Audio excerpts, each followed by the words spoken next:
I know that trying to figure out which platforms to use and the requirements for each class is confusing and overwhelming. So, in an effort to help you understand what's required of my class, I've made this graphic organizer for you, which at first glance may not seem helpful. It may seem equally as overwhelming and confusing. So, let me break it down for you. The place where my students should start every day is in a website called Clever, clever.com. Clever.com houses our textbook and a couple of other useful apps. You can even go into Google Classroom through clever.com. I know most students probably prefer to use the app on their phone or to go directly to Google Classroom, but I encourage them to start in Clever and then go to Google Classroom. Google Classroom is simply the secondary method of communication for me. I don't use it to post assignments, particularly. It does not house grades, although it does communicate what is expected. We'll talk a little bit more about Google Classroom in just a little bit. From Clever, after they go into Google Classroom, then the second thing they should do is open an app called Carnegie Learning Passport. This is essentially our textbook and all of the textbook materials. We do not have another way of getting into our textbook. Passport is not a website on its own, and so it's impossible to get to the textbook material without going through Clever first. The textbook also offers several other wonderful resources. One of them is Flipgrid.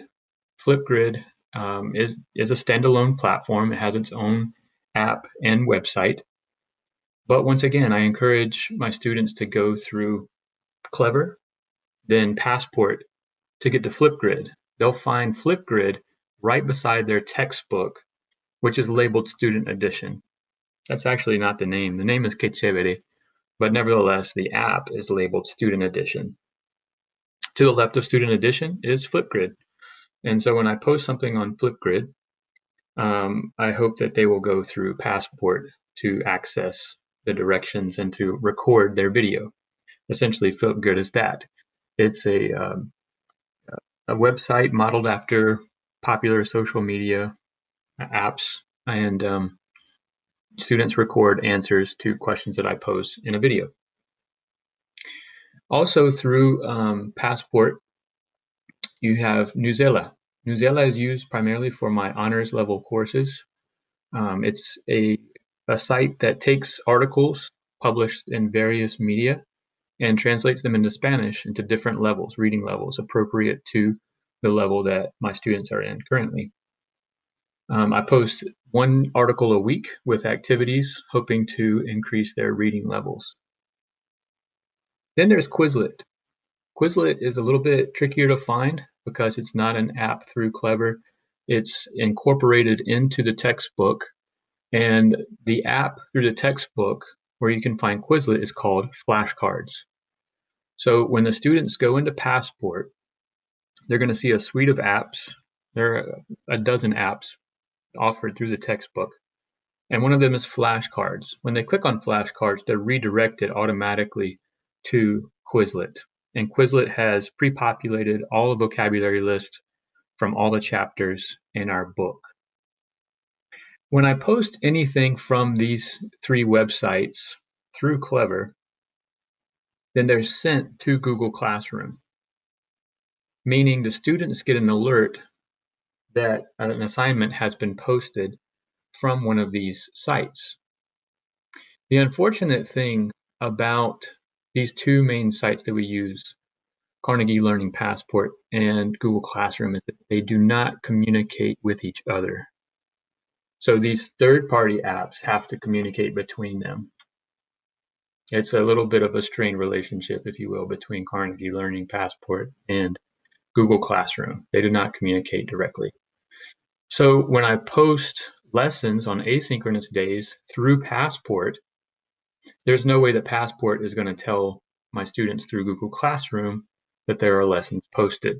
Therefore, they have to go through Google Classroom and they have to go to Passport separately. Some of the third-party apps, once again, will communicate with Google Classroom. The one in the middle is not only an independent app through Clever, which communicates with Google Classroom, but it also syncs with Passport. This is called Edulastic. This app is our assessment app. Not every single assessment is going to come through Edulastic, because I also assess students on their interpersonal skills, in which I will have a one-on-one interview with them. And for speaking presentations, I may use Flipgrid, for example. But for reading assessments, listening assessments, and some writing assessments, I'm going to assign those through Edulastic. As I said before, Edulastic is an app through Clever, it stands alone, but it connects and syncs with Passport and houses all of our test materials, which would be provided in print form in a normal setting. And it also communicates with Google Classroom so that the students get an alert that there's an Edulastic assessment that has to be done, and that will be recorded in their gradebook on Google Classroom. But I reiterate that when you see grades and assignments on Google Classroom, that doesn't mean that it's going to show up on PowerSchool. PowerSchool houses all the official grades, and they're taken from primarily Edulastic, but they do not coincide with those on Classroom. The last app that I have here is Edpuzzle. Edpuzzle essentially takes YouTube videos and other media and will insert, I'm allowed to insert questions, basically to test them on their listening proficiency. That's the primary use of Edpuzzle. Edpuzzle is not connected to Clever. It's not connected to Passport. But I do, when I make an assignment through Edpuzzle, I do push it out through Google Classroom. That's why it stands alone over there. The only way to know that there's an Edpuzzle assignment up, which typically is on a Wednesday, it'll be communicated through Google Classroom. I know it's a lot. I know it's confusing, but hopefully this video has helped you understand a little bit better. And if you still have questions, please reach out to me. The counselors are very helpful and they're doing an awesome job, but I'm the primary source, so please send me an email if you have questions and concerns.